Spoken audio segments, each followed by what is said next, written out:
А какие?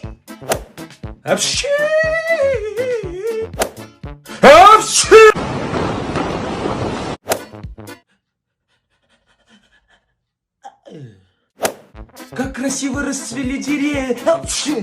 Ой, ты какая киса.